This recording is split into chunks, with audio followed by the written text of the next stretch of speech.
नमस्कार। इस साप्ताहिक श्रृंखला इंडियन आईपीओ पल्स के एक और वीडियो में आपका स्वागत है। इस वीडियो में मैं आपको भारतीय शेयर बाजार में अगले सप्ताह सब्सक्रिप्शन के लिए खुलने वाले सभी मेन बोर्ड आईपीओस की जानकारी दूंगा। इसके साथ ही मैं पिछले सप्ताह सूचीबद्ध हुए आईपीओस के प्रदर्शन के साथ-साथ इस वर्ष के टॉप गेनर्स और लूजर्स आईपीओ के बारे में भी बताऊंगा। मेरा उद्देश्य केवल तथ्यों को साझा करना है और आपको किसी भी तरह से प्रभावित करना नहीं है। तो चलिए शुरू करते हैं।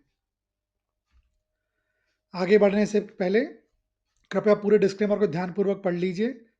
यह वीडियो केवल एजुकेशनल पर्पस के लिए है। इस वीडियो में कहीं भी खरीदने, रखने या बेचने की कोई सलाह या सिफारिश नहीं है। तो हम इस वीडियो में सबसे पहले देखेंगे अगले सप्ताह जो मुख्य बोर्ड के आईपीओ आने वाले हैं वो। उसके बाद पिछले सप्ताह जो सूचीबद्ध हुए आईपीओ उनके बारे में देखेंगे, उनका परफॉर्मेंस कैसा रहा। फिर 2025 के शीर्ष 10 आईपीओ देखेंगे। उसके बाद देखेंगे सबसे खराब 10 आईपीओ। फिर आईपीओ डैशबोर्ड देखेंगे, मेन बोर्ड आईपीओस का डैशबोर्ड। और सबसे आखिरी में ये देखेंगे कि अगले सप्ताह ऐसे कौन-कौन से आईपीओस हैं जिनका लॉक इन पीरियड खत्म हो रहा है। ठीक है, शुरू करते हैं फिर सबसे पहले अगले सप्ताह के मेन बोर्ड आईपीओस से। तो अगले सप्ताह जो है 4 आईपीओस अभी तक की जानकारी के हिसाब से ये 4 आईपीओस जो हैं, ये ओपन रहेंगे सब्सक्रिप्शन के लिए। पहला है रूबिकॉन, दूसरा कैनरा रोबेको म्यूचुअल फंड, तीसरा कैनरा एचएसबीसी लाइफ इंश्योरेंस और चौथा मिडवेस्ट। अब इनमें से जो पहले 3 हैं, रूबिकॉन, कैनरा म्यूचुअल फंड और कैनरा एचएसबीसी लाइफ इंश्योरेंस, ये तीनों जो हैं ऑलरेडी सब्सक्रिप्शन के लिए ओपन हो चुके हैं पिछले वीक में ही। अगले वीक में इनका सब्सक्रिप्शन खत्म हो जाएगा। मिडवेस्ट अगले वीक ही शुरू होगा। शुरू करते हैं एक-एक आईपीओ को थोड़ा डिटेल में देखते हैं। सबसे पहले है रूबिकॉन रिसर्च। रूबिकॉन रिसर्च का जो आईपीओ है, ये थर्सडे 9 तारीख यानी गुरुवार 9 तारीख को ऑलरेडी सब्सक्रिप्शन के लिए ओपन हो चुका है और ये जो है मंडे 13 अक्टूबर को सब्सक्रिप्शन इसका खत्म हो जाएगा। इसकी जो टेंटेटिव लिस्टिंग डेट है वो है 16 अक्टूबर की, थर्सडे 16 अक्टूबर को लिस्ट होने की डेट है इसकी। अगर आपको अप्लाई करना है तो आप ₹485 के हाईएस्ट प्राइस बैंड पे अप्लाई कर सकते हैं। ये फ्रेश और ओएफएस दोनों का कॉम्बिनेशन है। फ्रेश इशू है 36.3% का और ओएफएस है 63.7% का।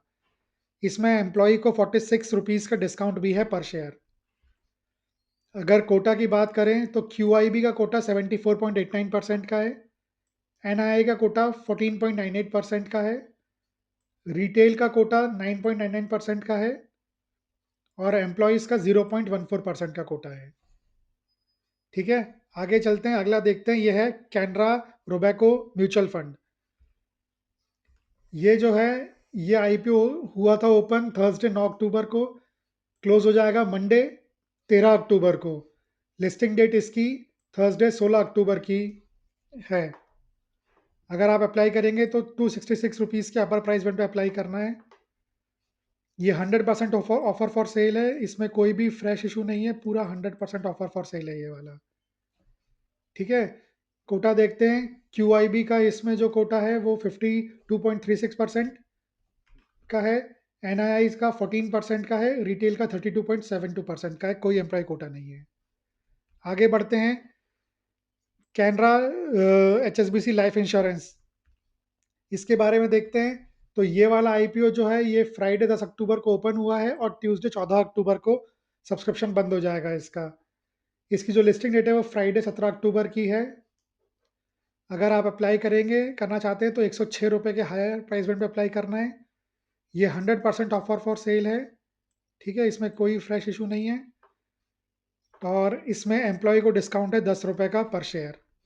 इसका कोटा देख लेते हैं।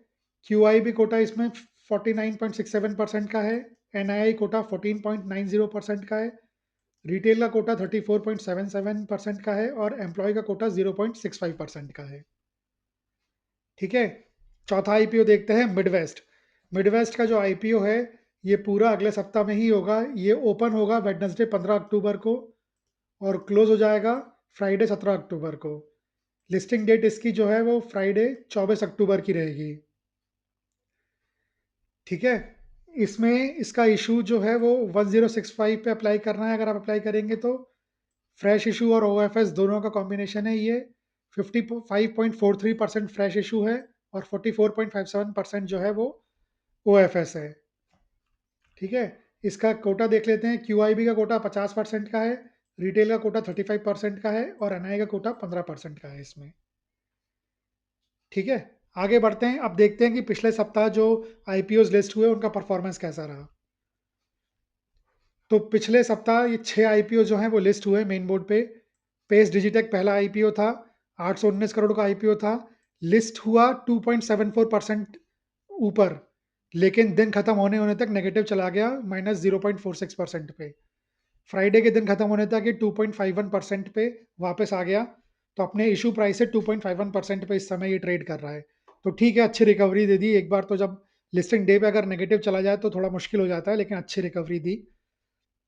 819 करोड़ का आईपीओ था। जीएमपी बता रहा था 5.48 की, हुआ 2.74 पे लिस्ट। तो जीएमपी से आधे से भी कम पे लिस्ट हुआ, आधे पे लिस्ट हुआ।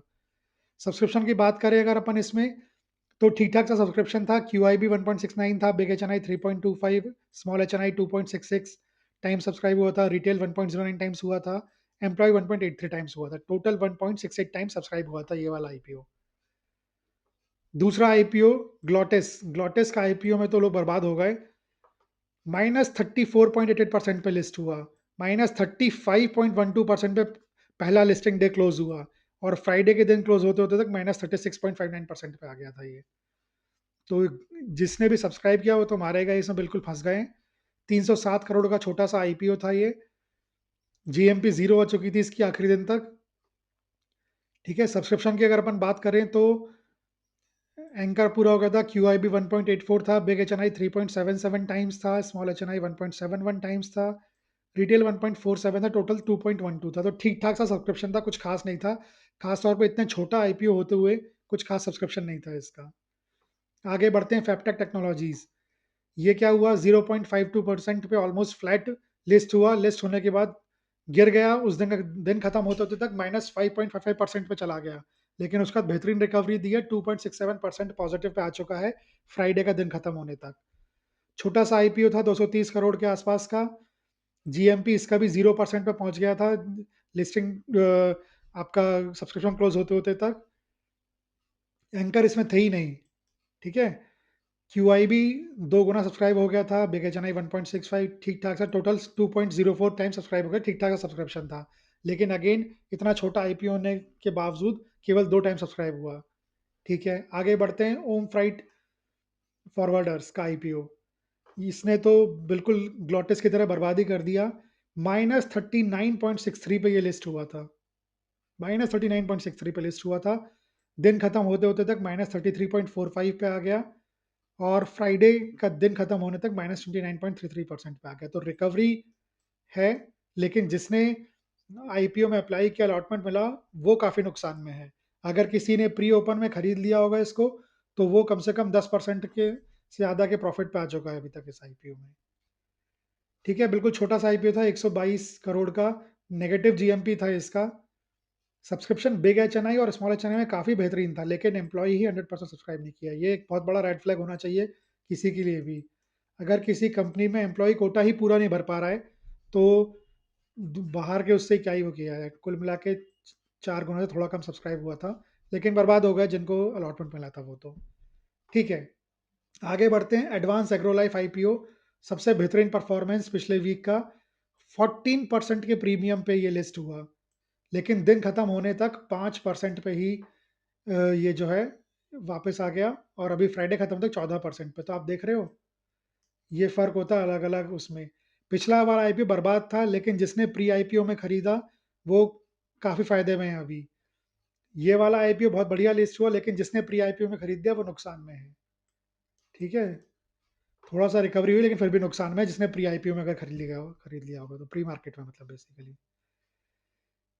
ठीक है, एडवांस एग्रो लाइफ का 192 करोड़ का बहुत छोटा सा आईपीओ था। जीएमपी 13% की थी और लिस्टिंग 14% पे हुई, तो काफ़ी क्लोज था जीएमपी से लिस्टिंग। ठीक है, सब्सक्रिप्शन तो कमाल का था भाई। क्यू आई भी 27%, बिग एच एन आई 200% सब्सक्राइब, स्मॉल एच एन आई 121%, रिटेल 23%, 23 गुना, सॉरी परसेंट नहीं गुना, एम्प्लॉय 38 गुना, कुल मिला के करीब करीब 57 गुना सब्सक्राइब हो गया है। बहुत ही ज़बरदस्त सब्सक्रिप्शन।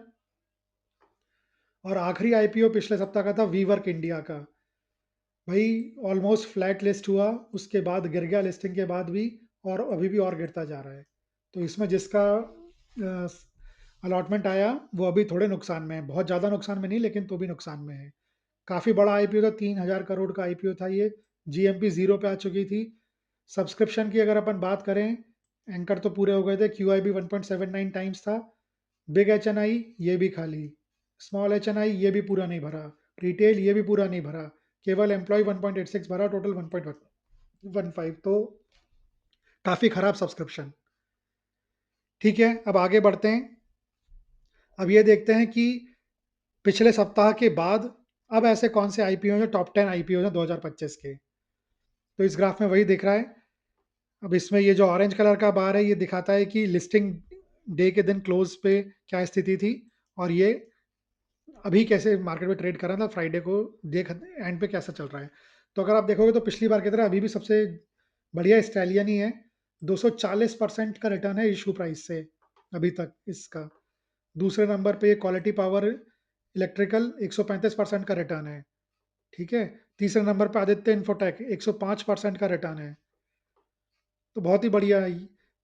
प्रोस्ट्राम इन्फो 86.95%, एथर एनर्जी 85.37%। तो कुछ बेहतरीन आईपीओ भी हुए हैं 2025 में, लेकिन कुछ बहुत खराब भी हुए हैं। अगला ग्राफ वही है, ये सबसे खराब आईपीओ जो 2025 के। तो आप वैसे ही जैसे पिछला ग्राफ पढ़ा था वैसे ही पढ़ना है इसको। ये लिस्टिंग डे क्लोज, ये कल का फ्राइडे डे क्लोज पे। ठीक है, तो अगर आप देखो सबसे खराब तो मुझे यही दिख रहा है, BMW वेंचर्स -37.65% अपने इशू प्राइस से इस समय। दूसरे पे ये ग्लॉटेस जो पिछले वीक ही हुआ है -36.59%। ठीक है, तीसरे पे ये फ्राइट फॉरवर्डर्स ये भी पिछले हफ्ते ही हुआ है -29.33। ठीक है, ये एरिस इंफ्रा ये -25.23। तो काफ़ी खराब आईपीओ भी हुए, लेकिन सबसे बुरा तो मेरे ख्याल से लक्ष्मी डेंटल में लोग होंगे। लक्ष्मी डेंटल 28% अप था जिस दिन लिस्ट हुआ था, उस दिन के डे एंड पे, और अब -25% पे है। लेकिन शायद फिर भी इंप्रूव हुआ है पिछले सप्ताह से, लेकिन तो भी बहुत खराब आईपीओ इस समय भी, रिटर्न्स के हिसाब से केवल। ठीक है, आगे बढ़ते हैं। अब डैशबोर्ड देखते हैं आईपीओ का, मेन बोर्ड का। तो अभी तक इस साल कुल 79 IPO main board IPO list हो चुके हैं। पिछले सप्ताह 6 हुए हैं, और अक्टूबर में अभी तक 11 आईपीओ जो हैं वो लिस्ट हो चुके हैं। सबसे ज़्यादा इस साल अभी तक अगस्त में हुए थे 18, फिर सितंबर में हुए थे 17, और फिर उस जुलाई है अभी इस समय तीसरे नंबर पे, लेकिन लगता है अक्टूबर आराम से इसको पीछे छोड़ देगा। ठीक है, सबसे आखिरी चीज़ देखते हैं, वो क्या है? वो है ऐसे आईपीओ जिनका लॉक इन पीरियड एंड हो रहा है अगले सप्ताह। लॉक इन मैंने आपको पहले बताया था, लॉक इन पीरियड वो होता है कि जब आपके जो एंकर इन्वेस्टर्स रहते हैं, उनका 30 डेज़ तक का लॉक इन रहता है पहले शेयर्स का, और फिर 90 डेज़ के 2 लॉक इन रहते हैं। जब लॉक इन खत्म होता है पीरियड, तो एकदम से बहुत सारे शेयर्स मार्केट में आने के चांसेस रहते हैं। वो कर बेचना चाहे तो बेच सकते हैं मतलब। तो प्राइस पे बहुत ज़्यादा फ़र्क पड़ जाता है उस समय। तो वो देखते हैं। तो पिछले वीक में मैंने आपको 2 बताए थे, क्राइज़ेक और ट्रैवल फूड्स। क्राइज़ेक जो है वो -6% गिरा था, मतलब 6% गिर गए थे इसके प्राइस उस दिन जिस दिन लॉक इन पीरियड एंड हुआ था, और ट्रैवल फूड के 2% बढ़ गए थे। तो ये अच्छी बात है इसके लिए कम से कम। अगले वीक जो है, ये 5 आईपीओ हैं जिनका आपका एंकर लॉक इन खत्म हो रहा है।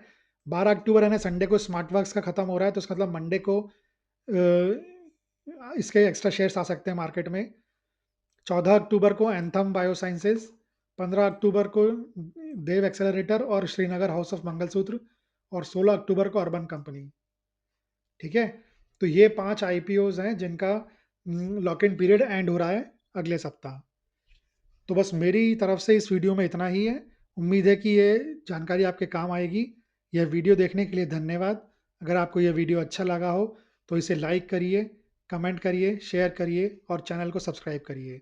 अगर आप चाहते हैं कि मैं मेन बोर्ड के आईपीओ के बारे में कुछ और फैक्ट्स इसमें शामिल करूं तो मुझे कमेंट से ज़रूर बताइए। मैं कोशिश करूंगा उसको इंक्लूड करने की भी। अभी के लिए गुड बाय और हैप्पी इन्वेस्टिंग।